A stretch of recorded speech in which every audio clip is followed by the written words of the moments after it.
So what's up everyone and welcome back to our channel and another tutorial. Today we're going to see how to share a Google Docs file link with n8n.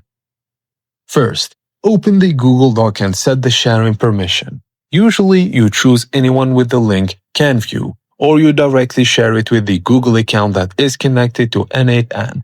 This is important because n8n can only access files it has permission to read. Then you simply copy the Google Docs URL from the browser. That link is what you pass into n8n depending on how workflow is set up. For example, you might use init in a Google Drive node or a Google Docs node to fetch the content, or in an HTTP request if you're pulling documents data that way. Once the link and permissions are correct, n8n can access the document and use it inside automations like reading text, processing content, or sending it to other apps. And that's it guys, as simple as that. Thank you for watching and please don't forget to like and subscribe to our channel for more tips and tricks like this.